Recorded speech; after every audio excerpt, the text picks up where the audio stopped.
तो श्री पंडरीनाथ भगवान के एक परम भक्त थे श्री नामदेव जी महाराज। नामदेव जी का नाम सुना है सबने? नामदेव जी की बड़ी अद्भुत कथा है। नामदेव जी की जो माता जी थी ना, उनको बिना विवाह के पुत्र प्राप्त हुआ था नामदेव। आप कहोगे कैसे संभव है? यही तो बात है। नामदेव जी की माता जी जब छोटी आयु थी उनकी, सब लोग ध्यान से सुनो, तो मीराबाई की भांति कथा आती है कि उन्होंने भी अपने पिताजी से पूछा कि मेरे पति कौन है, तो पिता ने ऐसी सहज में कह दिया घर के ठाकुर जी को, ये तुम्हारे पति हैं। और नामदेव जी की माता जी को पूर्ण निष्ठा हो गई, ये मेरे पति हैं, उन्हीं को पति मान करके रहने लगे। और रोज रोती हैं कि आप मेरे पति हो, इस बात को आप स्वीकार नहीं करते, मैं तो आपको पति मानती हूं, आप मुझे पत्नी नहीं मानती। ठाकुर जी से रोती थी। और ठाकुर जी ने एक दिन प्रसाद दिया और उस कन्या के गर्भ से श्री नामदेव जी प्रकट हुए। महाराज पूरे गांव मोहल्ले और शहर के लोगों ने निंदा करनी प्रारंभ कर दी, लेकिन नामदेव जी की माता जी ने अपने पिताजी से रोते हुए कहा, मैं किसी की सौगंध खा के कहूं पिताजी, ये पुत्र साक्षात विट्ठल भगवान का ही है। आप मुझ पर संशय नहीं कीजिएगा, संदेह मत कीजिएगा। संशय होने लगा लेकिन सबको, तब आकाशवाणी हुई और आकाशवाणी में स्वयं ठाकुर जी ने कहा कि यह बालक हमारा है और नाम ही इसका धन होगा, जीवन पर्यंत ये नाम के आश्रय पे ही रहेगा, इसलिए इसका नाम होगा नामदेव। ऐसे नामदेव जी महाराज। एकादशी की बड़ी निष्ठा थी उनकी। अच्छा एक बात और कहूं बंधुओं, आपने यदि कोई भगवत संबंधी नियम चालू करने का मन बनाया है कि कल से मैं ऐसा करूंगा, कल से मैं रोज तिलक लगाऊंगा, या कल से मैं रोज ठाकुर जी की सेवा करूंगा, कल से रोज 108 तुलसी अर्पित करूंगा, या हर हफ्ते में एक दिन ठाकुर जी को अन्नकूट करूंगा, ये जो भी आपने अगर कोई नियम बनाने का मन बनाया, तो उस नियम को तोड़ने की पूरी जिम्मेवारी ठाकुर जी लेते हैं। बोले अच्छा तो चलो हम तोड़वाएंगे, और किसी ना किसी रूप में वो नियम तोड़वाते ही हैं, इसलिए घबराना नहीं। आप जैसे ही संकल्पबद्ध होगे कि मुझे एकादशी रखनी है, अगली एकादशी पे देख लेना ऐसा कुछ होगा कि आप अन्न खाने पर मजबूर हो जाओगे। तब समझ जाना बारे ठाकुर जी आपने ये किया लेकिन हम खाएंगे ही नहीं। आप अपनी स्थिति से हटना नहीं बस। तो नामदेव जी एकादशी की बड़ी निष्ठा थी उनकी, समस्त वैष्णवों की होती है। एक दिन भगवान ने नामदेव जी की परीक्षा लेने के लिए एक वृद्ध ब्राह्मण का रूप धारण किया, लाठी लिए महाराज, हाथ कांप रहे हैं, पैर चल नहीं पा रहे हैं, लुढ़क रहे हैं कभी इधर उधर। इस स्थिति में श्री नामदेव जी के घर ठाकुर जी पहुंच गए। नामदेव जी ने जैसे देखा कोई संत पधारे हैं, ओ महाराज जाकर के संभाला उनको, जय हो जय हो जय हो महाराज, आपको बारंबार प्रणाम। क्या हुआ? बोले अरे क्या बताऊं, 10 दिन हो गए मैंने भोजन नहीं किया है, मेरी स्थिति बहुत खराब हो गई है, मुझे अपने घर ले चलो, कुछ पवा दो मुझको। नामदेव जी तुरंत उनको अपने घर लेकर के आए, आसन पर सुंदर बिठाया, चरण आदि धोए। बोले ये सब मत करो भैया, मेरे भूख के कारण प्राण निकल रहे हैं, जल्दी भोजन कराओ। नामदेव जी बोले भगवान आज एकादशी है, तो आप कहें तो मैं दूध पिला दूं। नहीं नहीं नहीं, दूध तुम कैसी बात करो, भूख लग रही है मुझको रोटी सब्जी की, तुम मुझे दूध की बात कर रहे हो। ठाकुर जी परीक्षा ले रहे हैं नामदेव जी की, ब्राह्मण के रूप में आए। नामदेव जी बोले तो फल खा लीजिए। बोले फल खा लूंगा तो मुझे जुकाम हो रहा है, मैं फल नहीं खा सकता, मैं बीमार हो जाऊंगा, डॉक्टरों ने मना किया, वैद्यों ने मना किया है। नामदेव जी बोले तो फिर क्या आपको अर्पित करूं बताओ? बोले दाल भात बनवाओ, दाल भात बनवाओ, रोटी सब्जी बनवाओ, जल्दी वही पाऊंगा। नामदेव जी बोले क्षमा करें भगवान, द्वादशी तक प्रतीक्षा करनी पड़ेगी, अभी एकादशी चल रही है, आपको मैं अन्न नहीं खवा सकता। ब्राह्मण बोलने लगा मेरे प्राण निकल जाएंगे, मैं मर जाऊंगा अभी यहीं पर। अरे भैया, और शास्त्र भी आज्ञा करते हैं 90 वर्ष की ऊपर की आयु वाला नहीं भी करे तो चलता है, मेरी 90 के आसपास की उम्र है, अब कोई बात नहीं ना, आप हमको भोजन करा दो। नामदेव जी बोले भैया क्षमा करें, ना हम खाएंगे ना हम खाने देंगे, ये एकादशी का नियम है, ये तो करना पड़ेगा आपको। बोले मेरे प्राण निकल जाएंगे, मर जाऊंगा, तुमको अच्छा लगेगा तुम्हारे घर पर आकर के कोई ब्राह्मण भूखा मर जाए? नामदेव जी बोले मरना तो एक दिन है ही, आज एकादशी, आज ही चले जाओ, इससे बढ़िया दिन क्या होगा। ब्राह्मण ने महाराज चिल्ला चिल्ला करके मोहल्ले वाले बुला लिए सारे। बोले देखो ये नामदेव अपने आप को बहुत बड़ा भक्त कहता है, पूरे पंढरपुर में इसके चर्चे होते हैं, ये भक्त है, देखो ये क्या कर रहा है। सबने कहा भैया क्या हो गया? नामदेव जी बोले आज एकादशी है, ये 10 दिन के भूखे हैं, कह रहे हैं भोजन कराओ, हम कह रहे हैं एकादशी है, द्वादशी तक प्रतीक्षा करो, और पाना है तो फल पालो, दूध पी लो। पड़ोसियों ने भी कहा नामदेव जी आप करो ना एकादशी, उनको क्यों करवा रहे हो जबरदस्ती, उनको बेचारों को दे दो जो भी है। नामदेव जी बोले क्षमा करो, मैं इनको अन्न नहीं दे सकता। अब तो मोहल्ले के लोग भी बुरा भला कहने लगे, बोले नामदेव ऐसी कौन सी भक्ति होती है कि तुम जबरदस्ती दूसरे के ऊपर थोप रहे हो कि करना ही पड़ेगा। सब लोग गए, महाराज जी आप चलो हमारे घर चलो, हम आपको बना के पवा देंगे। नामदेव जी सामने आ गए, बोले जाने भी नहीं दूंगा, मुझे पता चल जाए कि एकादशी और कोई अन्न खाने बैठ रहा तो मैं थाली उठा के भाग जाऊं, मैं नहीं खाने दूंगा। अब तो महाराज ठाकुर जी नाटक करने में तो ठाकुर जी एक नंबर है, हाथ पांव कांपने लगे ठाकुर जी के, और महाराज गिर पड़े, मुंह से झाग निकलने लगा। बोले नामदेव मेरे प्राण निकल रहे हैं, कुछ तो दे दो। अपने बच्चों को बैठाया, बोले सुनो कीर्तन करो, ठीक है आप प्राण त्यागो, वैकुंठ में जाइयो, वहां जाके ठाकुर जी से कहना वो पवाएंगे आपको।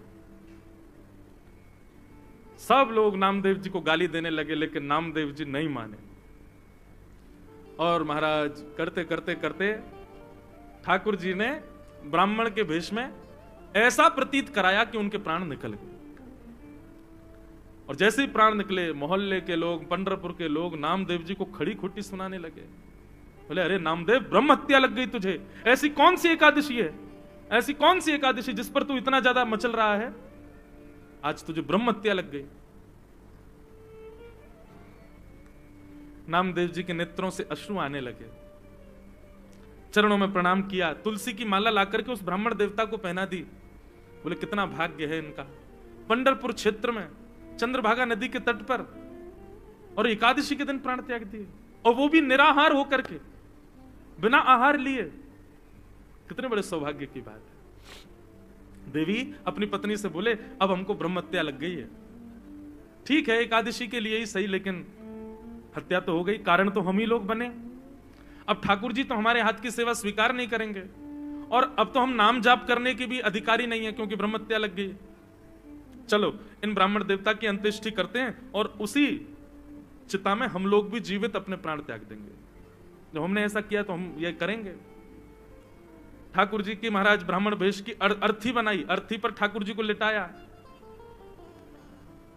ठाकुर जी अभी भी परीक्षा चली रही है ठाकुर जी की, सोचो कितनी स्थिति पहुंच गई, यहां तक तो कोई भी हम में से आप में से कोई भी पिघल जाएगा, लेकिन नामदेव जी नहीं माने। सुंदर चिता लगाई, चिता पर ब्राह्मण देवता को बैठाया, अपने छोटे से पुत्र को बैठा दिया, अपनी पत्नी को बैठा दिया उसी चिता पर, और स्वयं भी बैठ गए, और पंडरीनाथ भगवान का स्मरण करते हुए चंद्रभागा नदी को प्रणाम करके अग्नि का एक सुंदर लकड़ा लेकर के स्वयं चिता में अग्नि लगा करके नामदेव जी हाथ जोड़ करके बैठ गए। जैसे ही अग्नि, अभी भी ठाकुर जी सोच रहे थे कि कुछ तो होगा, नामदेव शायद बदल जाए, लेकिन नहीं, नामदेव जी तो पूरे तैयार थे प्राण त्यागने को। जैसे ही चिता की अग्नि नेक ठाकुर जी की कमर पर छुई होगी, सोई महाराज ब्राह्मण देवता तो उठ करके बैठ गए, नामदेव जी को खींच लिया, उनकी पत्नी को खींच लिया, बच्चों को खींच लिया। नामदेव जी महाराज देखने लगे क्या हुआ, तुरंत नामदेव जी को झलक दिख गई कि ब्राह्मण के रूप में साक्षात श्री पंडरीनाथ भगवान ही खड़े हैं। अपने हृदय से लगा लिया नामदेव जी को, सब गांव के लोग इकट्ठे हो गए देखने के लिए, और जैसे ही हृदय से लगाया ऐसा प्रतीत हुआ एक क्षण के लिए दर्शन देकर के ठाकुर जी वहां से अंतर्ध्यान हो गए। सब ढूंढने लगे ब्राह्मण कहां गया कहां गया। नामदेव जी ने बताया, बोले ब्राह्मण नहीं थे, श्री पंडरीनाथ ही आए थे और हमारी एकादशी की परीक्षा लेने आए थे।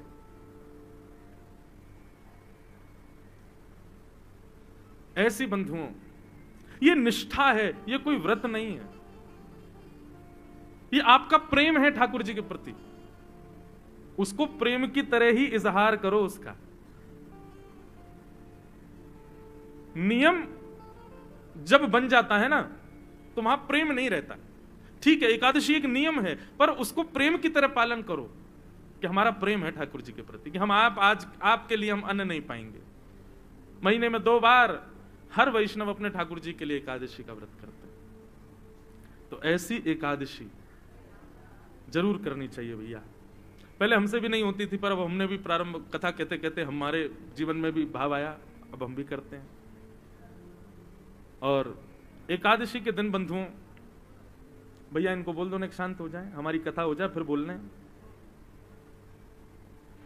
बोलो वृंदावन बिहारी लाल की। दूसरी बात एक और सुनिए बंधुओं, व्रत उस वस्तु का किया जाता है जिस वस्तु के बगैर आप रह नहीं सकते। प्राचीन काल में लोगों के पास में बहु साधन नहीं थे, केवल रोटी और सब्जी के लिए ही मानव जीता था। बच्चे प्राचीन काल में, आज से 100 वर्ष पहले भी, वो एक्साइटमेंट उनका तभी होता था जब मां चूल्हे में अग्नि लगाती थी। सब बच्चे बैठ जाते थे, अब हमको रोटी मिलेगी, अब हमको सब्जी मिलेगी। रोटी सब्जी ही साधन होता था, इसके अलावा करने को कुछ था ही नहीं। इसलिए प्राचीन काल में, प्राचीन भारत से या प्राचीन युगों से व्रत के रूप में अन्न का त्याग बताया गया। आज भी अन्न का त्याग ही व्रत है। पर मुझे ऐसा लगता है, ये शास्त्र की बात नहीं, ये मुझे ऐसा लगता है कि व्रत करना है तो उस वस्तु का करो जिसमें आप आसक्त हो। और आज की डेट में सबसे ज्यादा आसक्त व्यक्ति है इसके प्रति। इस बार की एकादशी तो ठीक है, अगली एकादशी, क्योंकि भोजन छोड़ना कोई बड़ी बात नहीं है आज की डेट में। मैं कितने घरों में जाता हूं, बच्चे पतले दुबले, मैंने कि माता जी इनको खिलाती क्यों नहीं, पूरे दिन फोन में लगा रहता है, खाता ही नहीं है, भूखी नहीं लगती इसको। आजकल भोजन छोड़ना बड़ी बात नहीं है, 2-2 दिन भी लोग भूखे रह लेते हैं। आजकल बड़ी बात है 2 घंटे भी इसके बिना रहना। हम आपसे क्या करें, हम खुद व्यासपीठ पर लेके बैठे हैं, लेकिन हम तो इसलिए लेके बैठे हैं, बीच में कभी पद याद आ जाता है, वो पद सेव नहीं हो तो हम तुरंत निकाल करके फिर वो आपको सुनाना होता है, इसलिए हम रखते, बाकी रहता फ्लाइट मोड पे। और हमारा फोन किसी काम का है भी नहीं, जे हमारे पास रहता ही नहीं, औरों के पास ही रहता है। लेकिन फिर भी हूं तो मैं भी आप लोगों में से ही। एकादशी करनी है तो उस वस्तु की करो जिसके प्रति आपकी ज्यादा आसक्ति है। व्रत करना है तो उस वस्तु का करो जिसके प्रति आपका लगाव इतना है कि उसके बगैर आप रह ही नहीं पाते। और आज की डेट में इससे बड़ी एकादशी कोई नहीं। अगली एकादशी, जितने बजे एकादशी तिथि प्रारंभ हो और जब तक द्वादशी ना आए, ब्राह्मण देवता से पूछ लेना कितने बजे एकादशी प्रारंभ होगी, इतने बजे हो रही है, और द्वादशी कब लगेगी, उतने बजे, उतनी देर फोन नहीं चलाना, तब आपकी एकादशी मानी जाएगी। मैं तो आजकल के युवाओं को यही बोलता हूं कि आप लोग अन्न वन्न तो कोई भी छोड़ लेगा, इसको छोड़ के दिखाओ। जिन जिन लोगों के अंदर व्यसन है, तंबाकू का व्यसन है, सिगरेट का व्यसन है, या फिर मदिरा का व्यसन है, और एक और बात, क्रोध का व्यसन है, बहुत क्रोध आता है, हर दिन गुस्सा आता है, लोभ का व्यसन है, मोह का व्यसन है, ये सारे अवगुण आपको सबको पता है कि हमारे अंदर क्या है। व्रत करना है तो अगली एकादशी पर अपने उन अवगुणों का व्रत करना है। रोज क्रोध आता, आज क्रोध नहीं करेंगे, चाहे कोई कितना भी बुरा कर ले हमारे साथ, आज गुस्सा करना ही नहीं है। और बताएं, इंद्रियों का व्रत करो, कभी नेत्रों का व्रत करो। नेत्रों का व्रत कैसे, कि आज नेत्रों से केवल भगवत संबंधी वस्तुओं का दर्शन करेंगे, सांसारिक वस्तुओं को नहीं देखेंगे। कानों का व्रत, आज कानों से केवल भगवत चर्चा, भगवत गुणानुवाद, भगवत संकीर्तन ही सुनेंगे और कुछ नहीं सुनेंगे। जीव का तो आप लोग करते ही हो। इंद्रियों का व्रत अनेक प्रकार हैं बंधुओं, क्योंकि आजकल क्या होता है कि लोग अन्न छोड़ने की क्रिया करते हैं, लेकिन हृदय से तो दूसरा कोई खा रहा हो तो उससे कहते हैं, भाई सुन, तू उधर जाके खा ले, हमारा व्रत है, तेरी थाली देख के हमारा मन कर रहा है, तू उधर खा, रोटी हमारे सामने मत खा। ये कोई व्रत है? नहीं। एकादशी निष्ठा है, एकादशी आपके प्रेम का प्रमाण है, उसको उसी प्रकार करो। मुझे बहुत अच्छा लगा सुन के, जब मुझे पता चला कि तांदूर के हमारे शारदा परिवार के और यहाँ के कई भाई लोग प्रभात फेरी करते हैं एकादशी के दिन। सब लोग सवेरे सवेरे 5 बजे, मुझे भी बुलाया था आज, लेकिन हम इतने थके रहते हैं, नहीं गया। पर यह अच्छी बात है, आप लोग किसी रूप में ही सही एकादशी का प्रारंभ इतना सुंदर कर रहे हैं, बहुत अच्छी बात है। हम तो कहेंगे ठाकुर जी आपको ऐसी शक्ति दें कि आपका ये नियम कभी ना टूटे, आपका भी ना टूटे, फिर आपके आने वाले वंश के बालक भी इस नियम का पालन करें, और पूरे विश्व में, भारत में एक दिन ऐसा संतों को खबर लगे, तांदूर में एक हमारे बहन भाइयों की ऐसी पूरी एक मंडली है जो हर एकादशी को प्रभात फेरी करती है। आपका ये नियम सदा बना रहे, अच्छी बात है। तो भैया एकादशी निष्ठा इसको जरूर कीजिए। यदि आज तक नहीं करते हैं तो आज तो अब निकल गया, अब आगे से प्रारंभ करो। एकादशी के दिन बहुत ध्यान पूर्वक, निष्ठा पूर्वक ठाकुर जी का व्रत करो। अब हमारे वृंदावन की कई रीतियों में एकादशी का व्रत नहीं होता, जगन्नाथ जी की परंपरा में एकादशी का व्रत नहीं होता। लोग कहते हैं महाराज जी जगन्नाथपुरी में, अब आप अगर स्कंद पुराण पढ़ेंगे तो वहां पर तो लिखा है कि अगर आप एकादशी के दिन जगन्नाथपुरी में हो तो आप बहुत बड़े भाग्यशाली हो कि आप जगन्नाथपुरी में हो। तो बोले क्या करना चाहिए? बोले उस दिन आकंठ दाल भात पाना चाहिए। स्कंद पुराण में लिखा है कि अगर एकादशी के दिन आप जगन्नाथपुरी में हो तो जितनी आपकी क्षमता है उससे ज्यादा आपको दाल भात पाना है। लेकिन हाँ, शर्त यह है अन्न नहीं, ठाकुर जी से जगन्नाथ जी का प्रसाद ही पा सकते हो एकादशी के दिन।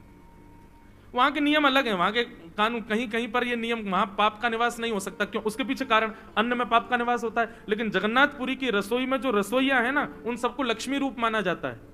वहां पर जितने भी यंत्र हैं जिनसे भोजन बनाया जाता है, उन सबकी भी पूजा लक्ष्मी भाव से होती है कि भैया ये जगन्नाथ जी की निज रसोई है, यहाँ लक्ष्मी ही भोजन बनाती है। लक्ष्मी जिस अन्न का स्पर्श कर दे उसमें पाप नहीं रह सकता, इसलिए वहां महाप्रसाद पाने पर दोष नहीं लगता।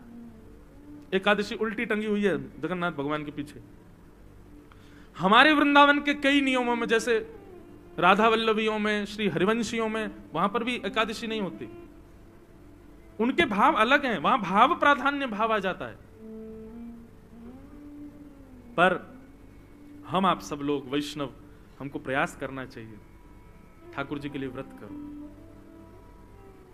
व्यक्ति बड़ी से बड़ी वस्तु छोड़ देता, ठाकुर जी के लिए एक दिन अन्न मत खाओ और निष्ठापूर्वक प्रेम पूर्वक उसका निर्वहन करो। इस प्रकार एकादशी की महिमा बताई गई। और यहां से प्रारंभ हुआ भागवत का प्राण प्रसंग, रास पंचाध्याय। बहुत सावधानी से बैठिएगा आप सब लोग कि भगवान पिता रात्रि शरदोत्फुल्ल मल्लिका विक्षरन्तुं मनश्चक्रे योग माया उपाश्रिता। सब लोग बहुत सावधानी से सुनिए, ये रास की कथा है। यहां पर महादेव को भी रोक दिया गया था। आप लोग तो सामान्य जीव हो, इसलिए थोड़ा विचार कीजिएगा और बहुत सावधानी से सुनिएगा। अब जो हम प्रसंग सुनने जा रहे हैं बंधुओं, रास पंचाध्याय, इसको श्रीमद् भागवत का प्राण माना गया है। श्रीमद् भागवत यानी श्री कृष्ण का हृदय है रास पंचाध्याय। और उसमें भी गोपी गीत तो निज हृदय है ठाकुर जी का। इसलिए इसको बहुत सावधानी से सुनिएगा, कहीं आपके हृदय में कोई संशय उत्पन्न ना हो जाए। ठाकुर जी की इस लीला को यदि आपने आधा अधूरा या कुभाव से सुना ना, तो निश्चित है आपके हृदय में कोई दूषित भाव उत्पन्न हो जाएगा और दोष लगेगा फिर। इसलिए बहुत सावधानी से सुनिएगा। रास पंचाध्याय का सबसे पहला अक्षर क्या है कि भगवान अपिता रात्रि।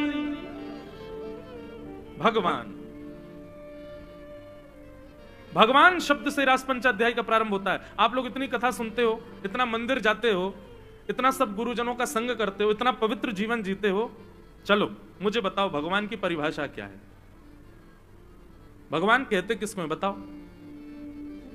केवल आप लोग सुनोगे उसी से काम थोड़ी चलेगा, बीच बीच में हमको टेस्ट भी लेना चाहिए। और मैं कहीं कहीं लेता भी हूं, यहां तो हम नहीं ले पाए, पर चलो हमें कोई एक व्यक्ति बता दे कि भगवान कहते किसको है। आप कहोगे मोर मुकुट वंशी वारे भगवान, लाओ अभी मुझे दो, मैं पहन के बन जाऊं भगवान। वस्त्र आवरण भगवान नहीं होते हैं। भगवान कहते किसको हैं? 6 ऐश्वर्यों से जो संपन्न हैं, 6 भग जिनके पास हैं, उनको भगवान कहते हैं। जैसे बल के अधिष्ठाता को बलवान कहते हैं, धन के अधिष्ठाता को धनवान कहते हैं, ठीक वैसे ही 6 भग जिनके पास हैं वो भगवान।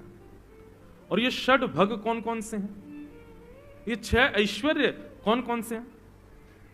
उत्पत्ति प्रलयम चैव भूतानाम अगति गति वेत्ति विद्याम अविद्याम च सवाच्यो भगवान इति। याद रखिएगा, जिसको ये पता है कि सृष्टि कब बनी थी और जिसको ये पता है कि संहार कब होगा, पता से नहीं, जो सृष्टि का आदि है, निर्माता है, और जिसके ही अधीन ये सृष्टि है, जब वो चाहे तब इसको तहस नहस कर सकता है। ये दो लक्षण जिसके पास है। एक बार हम स्कूल में जब पढ़ते थे तो हल्ला मचा था 2012 में पृथ्वी खत्म हो जाएगी, और फिर एक हॉलीवुड ने मूवी भी बना दी, लोग बाग डरते रहे, फिर हुआ 2020 में खत्म हो जाएगी, अब 2024 चल रहा, अभी तक तो कुछ हुआ नहीं। अभी ऐसा आ रहा है कहीं कहीं से भारत में ही सुनने को मिल रहा है 2026 में खत्म हो जाएगा सब। भविष्य मल्लिका नाम के ग्रंथ में लिखा है कि ऐसा होगा, वो होगा, पृथ्वी पर जे हो जाएगा। मुझे आप एक बात बताइए, सर्वनाश अभी नहीं हो रहा है क्या? हर क्षण सर्वनाश हो रहा है हम लोगों का।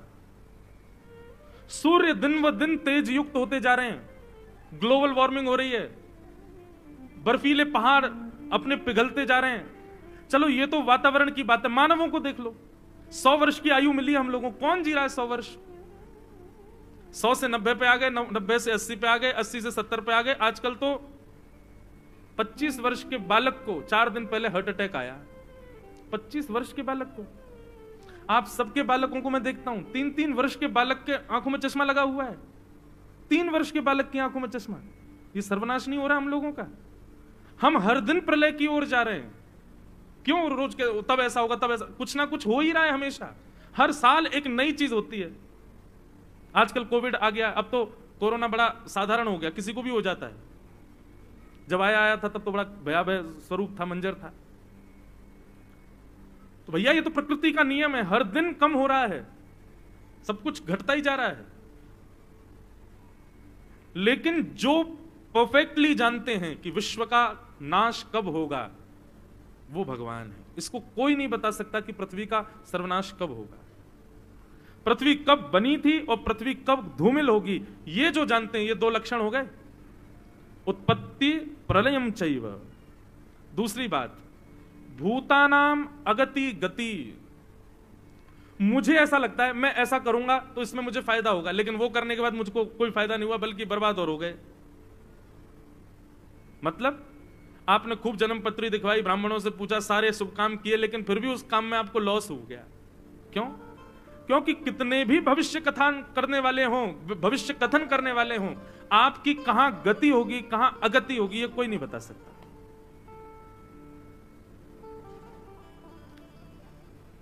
अब मुझे कहना तो नहीं चाहिए लेकिन कह दूं,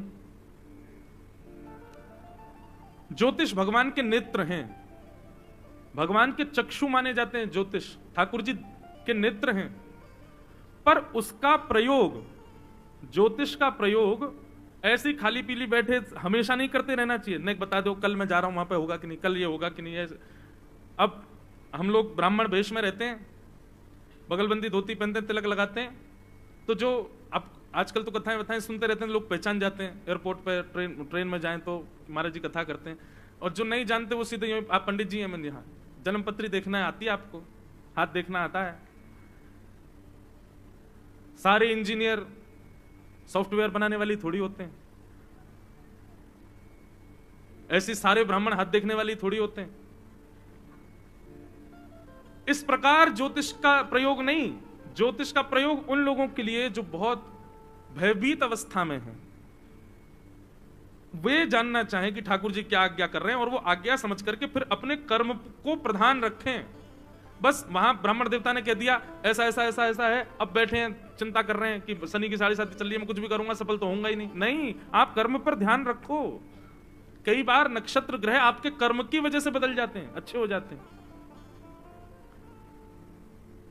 तो हमारी कहां गति है कहां अगति है, ये जो जानते हैं, तो 2 गुण, पृथ्वी कब बनी और कब नष्ट होगी, मानवों की कहां गति है कहां अगति है, ये जो जानते हैं। 4 लक्षण हो गए, और 2 लक्षण, वेत्ति विद्याम अविद्याम च।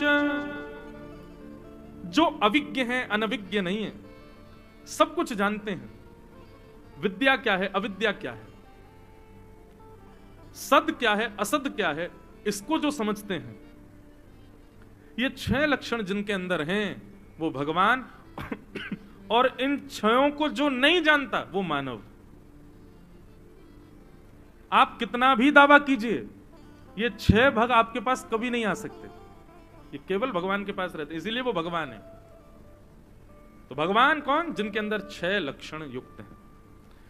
तो रास पंचाध्याय के प्रारंभ में श्री शुकाचार्य जी कह रहे हैं भगवान अपिता रात्रि, बोले आगे की लीला सुखदेव जी कहते हैं भगवान कर रहे हैं। भगवान कौन? 6 भगों से जो युक्त हैं वो भगवान। शरदोत्फुल्ल मल्लिका। अब बंधुओं थोड़ी प्रेम लक्षणा कथा होगी, आप सब लोग ध्यान से सुनिएगा। वृंदावन में शरद पूर्णिमा का चंद्रमा उदित हुआ। शरद पूर्णिमा के प्रकाश से पूरा वृंदावन आच्छादित हो गया।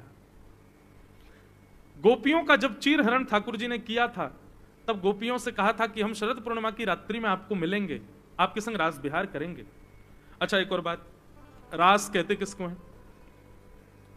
आप लोगों के मन में एक ही बात आई होगी, रास का नाम सुनते ही एक दूसरे के साथ नाचना, उसी को रास कहते हैं। डांडिया हाथ में लेके एक दूसरे को मारना, वही रास है? नहीं नहीं, रास कहते किसको हैं? रस और रास ये 2 बातें। रस का अर्थ होता है जहां वैष्णव प्रयास करते हैं ठाकुर जी की प्राप्ति करने का, जहां पर मैं और आप यत्न करते हैं ठाकुर जी को प्राप्त करने का, उसको कहते हैं रस। लेकिन हमारे रस से प्रसन्न होकर जब ठाकुर जी प्रयास करते हैं हमसे मिलने का, उसको कहते हैं रास। समझ में आई बात? आप प्रयत्न कर रहे हो कि मुझे ठाकुर जी मिले, मुझे राधारमण जी मिले, मुझे श्रीनाथ जी मिले, मैं उनका दर्शन करूं, मैं वृंदावन जाऊं, मैं नाथ द्वार जाऊं, मैं मथुरा जाऊं, मैं गोकुल जाऊं, ये रस है। लेकिन कभी कुछ ऐसा हो कि ठाकुर जी अनुग्रह करके आपके लिए तांदूर आ जाएं, वो रास है।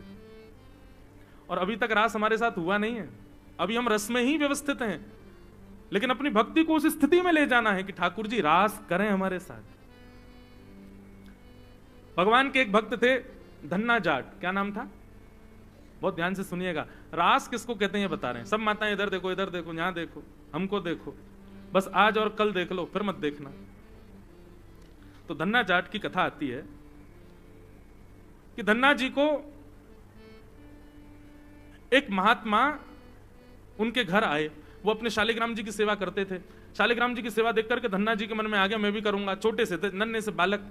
तो धन्ना जी उनके शालिग्राम जी लेकर के बैठ गए महात्मा के और बोले महाराज जी अब नहीं दूंगा, ये तो मेरे हो गए। महाराज जी बोले अरे भैया मेरे वर्षों की सेवा जो धल्लेगा, क्या करे, बालक है, इसके हट से कैसे बचें। तो महाराज जी ने क्या किया, बाहर से शालिग्राम जैसे दिखने वाले पत्थर ले आए, उनको इत्र वित्र लगा के, चंदन लगा के सिंहासन पर बैठा दिया। और धन्ना जी से कहा, बोले अच्छा एक बात बताओ, तुमको राजा भगवान चाहिए कि चौकीदार भगवान चाहिए? धन्ना जी बोले राजा भगवान चाहिए। बोले राजा भगवान वो है जो सिंहासन पर बैठे हैं और तुम जो हाथ में लिए घूम रहे हो चौकीदार भगवान है।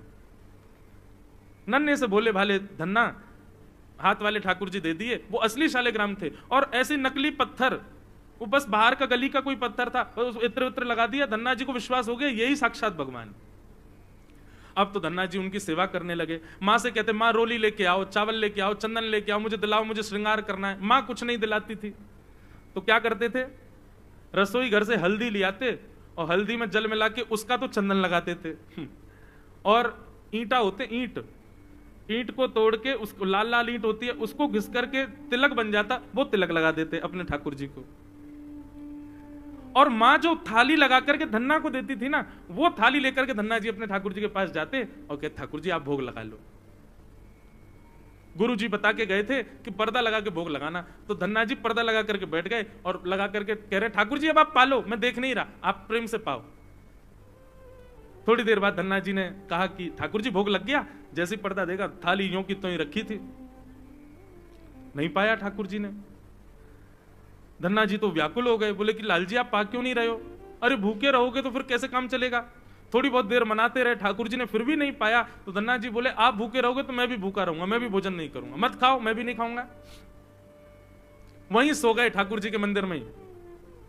थोड़ी देर में ऐसी आवाज आने लगी जैसे मानो कोई चटकारे ले ले करके कुछ पा रहा है। जैसे अचार कभी खट्टा हो तो उसको ऐसे करके चाटते हैं ना, ऐसे चटकारों की आवाज आती है। या दाल चावल पाओ तो अपनी उंगली चाटो तो उसके चटकारे, ऐसी ध्वनि आने लगी चटकारों की। धन्ना जी बोले भाई ये चटकारे कौन ले रहा है? जैसे ही पर्दा हटा करके देखा तो नन्हे से गोपाल जी बैठे हैं और पूरी दाल भात ऐसे सान करके बढ़िया प्रेम से चटकारे ले ले करके पा रहे थे। असली शालिग्राम भी नहीं थे, गली के पत्थर थे, उनकी सेवा करते थे। असली रोली, असली चंदन केसर का नहीं था, हल्दी लगाते थे ठाकुर जी को, असली तिलक नहीं था, ईंट घिस के लगाते थे ठाकुर जी को। और उन धन्ना जी के यहां ठाकुर जी प्रकट हुए। ठाकुर जी ने कह दी किसी को बताना नहीं, हम ऐसे मिला करेंगे तुमसे। धन्ना जी बोले ठीक है। अब धन्ना जी थोड़े बड़े हो गए तो अपने घर की गैयाएं चराने जाते थे, तो ठाकुर जी को सिंहासन से उठा के अपनी जेब में धर के ले जाते। थोड़ी दूर जाकर के ठाकुर जी प्रकट हो जाते और धन्ना के गले में गलवैयां डाल करके चलते। एक दिन धन्ना जी के पिताजी बोले, धन्ना आज कहीं जाइयो मत। बोले क्यों? बोले आज तेरे गुरुजी आ रहे हैं जिसने तुझको ठाकुर जी दिए। धन्ना जी तो नाचने लगे, 10 साल हो गए, 10 साल बाद गुरुजी आ रहे हैं। बोले मेरे तो गैया चरावे जावे को समय है गया, अब क्या करूं? तो उसने क्या किया, गैया लेकर के थोड़ी दूर गया और ठाकुर जी को जेब से निकाल के नीचे धर लिया। बोले ठाकुर जी आज गुरुजी आ रहे हैं, आप गैया चराने जाओ। ठाकुर जी आ गए, उसकी गैया चराने चले गए। धन्ना जी लौट के अपने घर आ गए। भक्तमाल जी में कथा धन्ना जी की। गुरुजी आए, गुरुजी ने, अरे वाह धन्ना बहुत बड़े हो गए तुम तो, गुरुजी सब आपकी कृपा। और बताओ तुम्हारे ठाकुर जी की सेवा पूजा अभी छोड़ दी कि अभी करते हो? नहीं गुरुजी आप देखे गए थे, बिल्कुल करता हूं। ये देखो उनका मंदिर, ये देखो उनका सिंहासन, ये देखो उनका बीड़ा भोग, ये देखो उनका प्रसादी, ये देखो झारी जी। संत बोले ठाकुर जी कहां हैं? बोले वो तो गैया चरावे गए हैं। संत बोले मतलब? बोले ठाकुर जी गैया चराने जाते हैं मेरे संग, आज आप आ रहे थे इसलिए मैं नहीं गया, ठाकुर जी अकेले चले गए। महात्मा बोले ऐसी बात बना रहा है, ठाकुर जी कहां से जाएंगे गैया चराने? बोले गए हैं, मैं आपको दिखाऊं। वो दिखा, लेकर के संत को गया। खेत में गैया चर रही थी, वहीं वृक्ष के नीचे ठाकुर जी बैठे थे। धन्ना जी के गुरु जी को नहीं दिख रहे थे। गुरु जी देखो वो बैठे, ठाकुर जी। गुरु जी बोले मुझे तो दिख ही नहीं रहे। दौड़ करके धन्ना जी गए, बोले ठाकुर जी गुरु जी आए हैं, जिन्होंने आपको मुझे दिया वो आए, आप दिख जाओ उनको। आहा, धन्ना जी की बात मान करके ठाकुर जी प्रकट हो गए, उनके गुरुदेव को दर्शन दिए। गुरुदेव रोने लगे, बोले सच्चे शालिग्राम की सेवा 100 वर्षों से कर रहा हूं। मेरे गुरुदेव से प्राप्त थे 150 वर्ष पुराने शालिग्राम। नित्य नियम से 108 तुलसी चढ़ाता हूं, इतना नाम जप करता हूं, इतना वेद अध्ययन करता हूं, ज्ञान आदि सब मैंने ग्रहण किया, घर परिवार छोड़ दिया, साधु महात्मा बना घूमता हूं। मेरे लिए आप कभी प्रकट नहीं हुए। नन्हे से बालक को गली का पत्थर देगा, उससे प्रकट होकर गैया चरा रहे हो आप। जय हो, अपार लीला है ठाकुर जी आपकी। इसको कहते हैं रास। ये क्या है? रास। ये रस नहीं है बंधु, ये रास है। आप कहोगे तो फिर नृत्य क्यों रास में? भाई जब आपको लिमिट से ज्यादा आनंद होगा ना, लिमिट से ज्यादा खुशियां जीवन में आती हैं, तो व्यक्ति नाचता ही है। एक गति, एक सीमित अवस्था है, वहां तक ही हमको सुख मिल सकता है। उससे अधिक सुख मिलने पर हमारे देह को सुध नहीं होती, हम कुछ भी करते हैं, कुछ भी, कहीं भी नाचते हैं, कहीं भी गाते हैं, कुछ भी करते हैं। माता पिता के इकलौते पुत्र का ब्याह हो तो माँ की खुशी देखो, पिता की खुशी देखो, खूब नाचते हैं। नाचना नहीं आता फिर भी नाचते हैं। यहां तो गोपियों को भगवान मिल गए तो गोपियां नाचेंगी नहीं, गोपियां नृत्य नहीं करेंगी। लेकिन आज के बाद याद रखिएगा, रास का मतलब नाचना नहीं होता। रास का मतलब होता है कि ठाकुर जी ने अपनी प्रभुता छोड़ करके गोपियों को वो स्थान प्रदान किया जो एक प्रियतमा का होना चाहिए। उनके लिए इतने सहज हो गए कि गोपियों के गले में गलवैयां डाल रहे हैं, गोपियों के संग घूम रहे हैं, गोपियों की बात सुन रहे हैं। इसको रास कहते हैं, ये रास विहार। और उससे प्रसन्न होकर के गोपियां नाचती हैं, इसलिए हमको नृत्य दिखता है रास में। पर रास का मतलब और रस का मतलब यही है कि हम प्रयास करें ठाकुर जी को प्रसन्न करने का, ये रस है। लेकिन ठाकुर जी प्रयास करें हमसे मिलने का, ये रास है। सब गोपियां, मैंने कल भी बताया था, ये त्रेता युग के सब संत हैं। एक युग की प्रतीक्षा के बाद गोपी बनकर के आए। इनको पता है कि ये साक्षात भगवान कौन है। ये नंद नंदन के बेटा नहीं है, ये यशोदा जी के बेटा नहीं है, साक्षात भगवान है। इनसे तो संबंध बनाना पड़ेगा। और इसी के लिए गोपियां कात्यायनी पूजा करती हैं, यमुना में स्नान करती हैं कि हमको कृष्ण प्राप्त हो जाएं। ठाकुर जी ने शरद पूर्णिमा का आश्वासन दिया कि शरद पूर्णिमा की रात्रि को हम आपसे मिलेंगे। ठाकुर जी की आयु 7.5 वर्ष की है जब रास विहार हुआ। भगवान गए और कदम्ब वृक्ष के नीचे बैठ करके ठाकुर जी ने अपने अधर पर वेणु को आच्छादित किया, कोमल छिद्रों को अपनी उंगलियों से दबाते हुए। जैसे ही ठाकुर जी ने प्राण पिरोए, वंशी बजने लगी वृंदावन में, और सबको ऐसा लगने लगा कि नंद नंदन यशोदा नंदन कृष्ण वंशी बजा रहे हैं। पर कृष्ण प्रेम में उन्मुक्त गोपियों को ऐसा लगने लगा कि नहीं, श्री कृष्ण हमको बुला रहे हैं, श्री कृष्ण तो हमारा आवाहन कर रहे हैं। आप कहोगे महाराज जी हमको कभी वेणु सुनाई देगी ठाकुर जी की? ठाकुर जी की वेणु क्या है बंधुओं? ये जितने भी वैष्णवाचार्यों को आप सुनते हैं, जितने भी कथा प्रवक्ताओं को आप सुनते हैं, जितने भी गुरुजनों के प्रवचन आप सुनते हैं, यदि वो प्रवचन आपके जीवन पर असर डालते हैं और आपके अंदर ऐसा भाव प्रकट करते हैं नहीं मुझे ये करना ही है, वही ठाकुर जी की वेणु है, वही ठाकुर जी की वंशी है। लेकिन यहां से घुसी बात और यहां से निकल गई कोई असर नहीं, जैसे पहले थे वैसी अब हो। तो आपने वंशी सुनी, आपने ठाकुर जी की चर्चा नहीं। वंशी तो ठाकुर जी बजा रहे हैं, पूरा ब्रज सुन रहा है, लेकिन सबको यह लग रहा है कि ठाकुर जी वंशी बजा रहे हैं, लेकिन गोपियों को तो स्वर सुनाई दे रहा है कि ठाकुर जी कान में आकर के कह रहे हैं चल गोपी जल्दी चल, मैं तेरी प्रतीक्षा कर रहा हूं।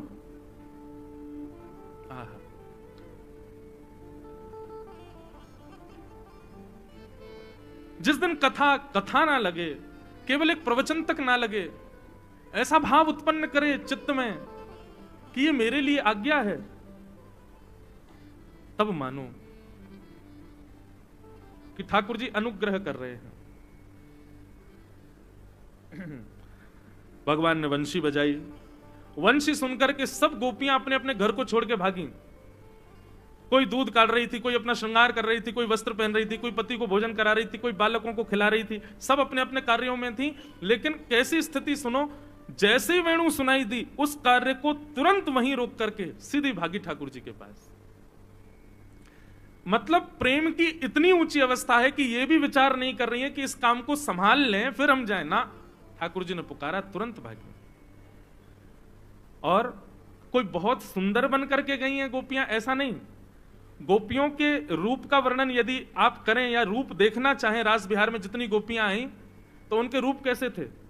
बोले एक गोपी के एक ही आंख में काजल लगा है, एक गोपी ने एक ही कान में कुंडल पहना है, किसी गोपी के वस्त्र अस्त व्यस्त हैं, किसी गोपी के आधे केश खुले हैं, आधे गुथे हुए हैं।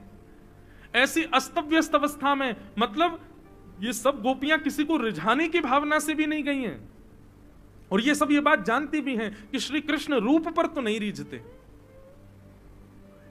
दौड़ने लगी सब गोपियां, अपने घर परिवार सबका त्याग कर दिया। अच्छा, अब यहां पर प्रश्न आता है, इतनी सारी गोपियां, लाखों गोपियां गई थी रास में, इनके घर वालों ने रोका नहीं इनको?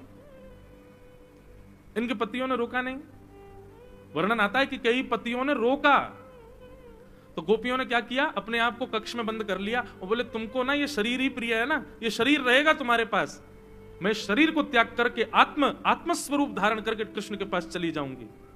और असंख्य गोपियों ने इस प्रकार रासभूमि में प्रवेश किया। भैया ये अद्भुत है, ये सामान्य प्रेम नहीं है। यहां गोपियां देह त्याग करके भी पहुंच रही हैं। तो प्रश्न उठता है, इस तरह से तो ना जाने कितनी गोपियों ने अपने देह का त्याग कर दिया। और वर्णन आता है कि ठाकुर जी 6 महीने तक रास विहार करते रहे, तो क्या 6 महीने तक किसी के घर वालों ने ऑब्जेक्शन नहीं किया कि हमारी बहु बेटियां कहां गई? तब वर्णन आता है, योग मायाम उपाश्रित। वैष्णो देवी जिनको आप सब पूजते हैं, पूरा भारत पूजता है, ये वैष्णवी देवी हैं। वैष्णव मतलब मैंने कल बताया था ना, जो विष्णु का, जो नारायण का, जो ठाकुर जी का, उसको वैष्णव कहते हैं। वो वैष्णवी हैं, वो ठाकुर जी की हैं। जितनी गोपियां रास बिहार में गई हैं, उतनी गोपियों का रूप धारण करके वैष्णवी देवी ही पूरे ब्रजमंडल में बैठी। सबको ऐसा लग रहा हमारी मैया तो ये घूम रही, हमारे पिता, हमारी बहन तो ये घूम रही, हमारी बहू तो ये घूम रही, लेकिन वास्तविक तो वे सब कृष्ण के पास थी। उनका छद्म भेष धारण करके योग माया पूरे ब्रजमंडल में बैठी है।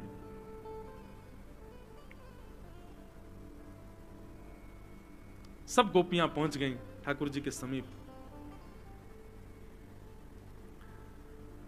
भगवान ने सबसे पहले तो स्वागत किया, स्वागतम वो महाभाग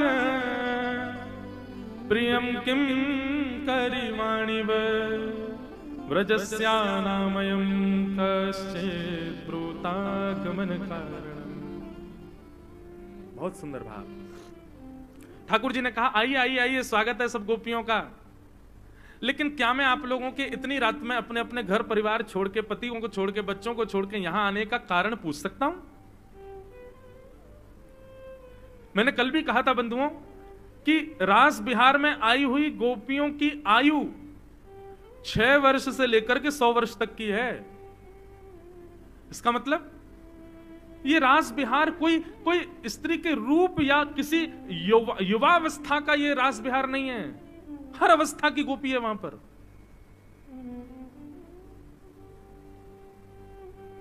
सब पहुंची रास विहार में। ठाकुर जी ने कहा, आपकी इतनी रात में आने का कारण जान सकता हूं? अपने पति परिवार को छोड़ के आई हो। भगवान ने 10 श्लोकों में पतिव्रता नारी का धर्म समझाया। तुमको पता है पतिव्रता नारी का कितना बड़ा धर्म होता है? तुम अपने पति परिवार सबको छोड़ के चली आई मेरे पास। भगवान ने एक कथा सुनाई। पता है पतिव्रता नारी कैसी होती है, कितनी बलवान होती है? एक पतिव्रता नारी थी, उसके पति अग्निहोत्र करते थे, रोज हवन करते थे। एक दिन थकान की वजह से अग्निहोत्र करके पति पत्नी से बोला, थोड़ा पंखा जल दो, मैं सो रहा हूं, मुझे नींद आ रही है। और पत्नी की गोद में ही सर रख करके पति सो गया। पत्नी पंखा झल रही थी, अपने पति को सुला रही है। इतने में ही उसका 1 वर्ष का बालक, जो चलना नहीं जानता, घुटमुन चलता है, वो उस अग्निकुंड की ओर जाने लगा। अब वो ना तो कुछ कह सकती है ना उठ सकती है। चिल्लाएगी तो पति की नींद उठेगी, खुलेगी, उठ करके जाएगी तो भी पति उठ जाएगा। उसने नेत्र बंद करके अग्निदेव से प्रार्थना की, यदि मेरे पातिव्रत धर्म में बल हो, मेरे बालक की रक्षा करना। थोड़ी देर बाद जब दौड़ करके गई तो बालक अग्निकुंड के आसपास खेल रहा था। उसने कहा, अभी अभी तो हवन हुआ, अंगार होंगे, कहीं जल तो नहीं गया मेरा बालक। दौड़ करके गई तो अग्निकुंड की ओर जब देखा तो अंगार पुष्प बन गए थे और बालक उनसे खेल रहा था। ठाकुर जी ये धर्म समझाते हैं गोपियों को। ये पतिव्रता नारी का धर्म है। एक ही धर्म एक ही व्रत नेमा, काया वचन मन पति पद प्रेमा। अच्छा एक बात बोलूं, आप लोग बुरा नहीं मानना, जब ये इस प्रकार की बात करता हूं ना जहां पर महिलाओं को ही समझाया जाए तो कई माताएं मेरी विद्रोही हो जाती हैं। एक जगह तो एक मैया ने मुझे पकड़ लिया, बोले इधर आओ। मैंने कहा जी कहो। बोले तुम्हारे सारे धर्म शास्त्र और सब जगह केवल हम ही कोई क्यों समझाए, पुरुषों को क्यों नहीं समझाते हो कभी? केवल हम समझें कि पतिव्रता नारी कौन होती है और घर परिवार कैसे संभाला जाता है। मां भीष्म पितामह भी महाभारत में स्त्रियों को ही समझा रहे हैं, रामायण में भी सब जगह स्त्रियां ये नहीं करें, ये नहीं करें, ऐसा नहीं करें, ये करें, इस प्रकार रहें। ये सारे नियम कानून हमारे लिए ही क्यों हैं? कभी पुरुषों को क्यों नहीं समझाया जाता? देखो माताएं, आपसे हाथ जोड़ के निवेदन करते हुए कहें, जिम्मेवार व्यक्ति को ही जिम्मेदारियां दी जाती हैं, गैर जिम्मेवार व्यक्ति को जिम्मेदारी नहीं दी जाती। माताओं के ऊपर बहुत बड़ी जिम्मेवारी है, इसीलिए सारी जिम्मेदारियां उन्हीं को ही बताई जाती हैं। अगर ये सारी बात उल्टी होती, पुरुषों के लिए ही होती, तो पृथ्वी का बहुत समय पहले ही प्रलय हो चुका होता। अभी तक हम लोग जी रहे हैं, पृथ्वी आगे बढ़ रही है, सब कुछ चल रहा है ठीक ठाक सब। आपको पता है कर्म में पुरुष बंधा ही इसलिए क्योंकि एक मां उसके पास है, एक बहन उसके पास है और एक पत्नी उसके पास है।